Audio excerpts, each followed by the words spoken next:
아울러 산불의 조속한 진화와 피해 회복을 위해서 국회도 최선을 다하겠습니다. 윤석열의 비상계엄이 중대한 위헌 위법 사유라는 사실은 틀림이 없습니다. 전 국민뿐만 아니라 전 세계가 라이브로 생생히 보지 않았습니까? 그런데 파면 외에 어떤 다른 결론으로 전 세계를 설득할 수 있겠습니까? 대한민국이란 국가의 국격과 대외 신인도의 고속 추락은 불보듯 뻔한 상황이 초래될 것입니다.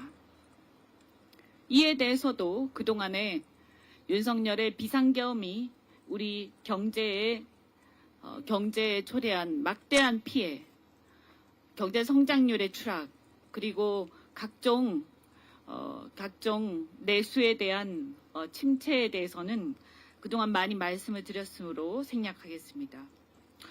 비록 윤석열의 파면 시 일부의 반발이 있다 하더라도 그 반대의 경우에 초래될 절대 다수의 양식 있는 국민들의 민심과 그동안 대한민국 역사에 면면히 우리가 쌓아온 그러한 대한민국 역사에 대한 배신 행위, 그로 인한 국가 마비 사태와 헌정 파괴 사태, 국가 권력의 권위의 상실 등에 비할 바가 아닙니다.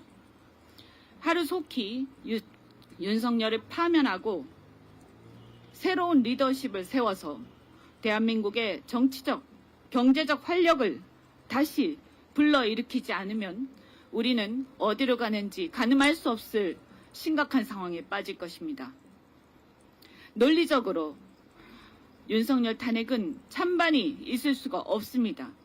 왜냐하면 윤석열을 복귀시키자는 일각의 견해는 군사독재가 무너진 이래 확립된 우리 헌법의 문민통치 원칙, 즉 군사쿠데타 금지의 원칙, 삼권 분립 원칙, 사법부 독립의 원칙과 민주공화국 원칙, 정치활동가 언론 집회, 결사의 자유, 의사들의 복귀와 의대생들의 자유로운 직업활동과 학업의 자유에 대한 침해 등 온갖 헌법 원리 등의 정면으로 반하는 견해에 불과합니다. 따라서 그런 견해 혹여라도 만에 하나라도 헌재 일부가 부화내동하거나 기한 없이 계속 지연해서 정치적 불확실성을 증대시켜 나라를 망가뜨린다면 헌법 수호의 마지막 보루인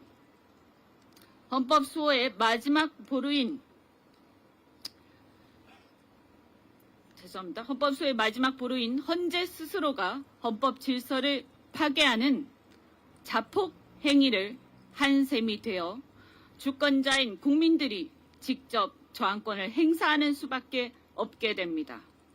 그런데 국민들은 다들 생업에 바빠서 여론 등 국민 저항권을 제대로 표출하기가 어렵습니다.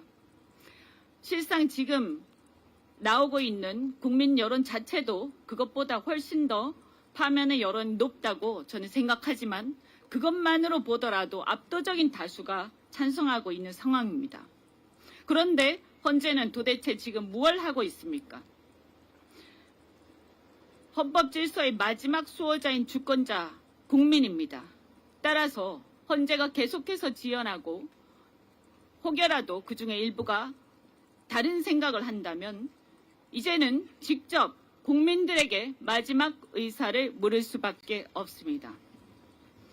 필요하다면 여야 국회의원들이 모두 총사퇴하고 총선을 다시 치릅시다. 나라가 이런 내란 행위조차 진압하지 못하고 질질 끌면서 면죄부를 주는 반헌법적 상황으로 계속 간다면 그런 나라에서 배지를 달고 있는 것이 무슨 의미가 있겠습니까?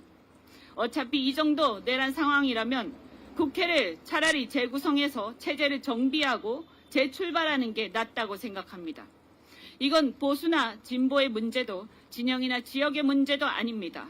사법 엘리트 등 일부 엘리트들의 편협한 사고로 그간 쌓아온 우리 역사가 무너지는 걸, 경제가 무너지고 국격이 무너져 국민들이 불이익을 당하는 것을 두고 볼 수는 없습니다. 하지만 그런 우리의 각오를 실현하는 힘조차도 주권자의 국민으로부터 나옵니다.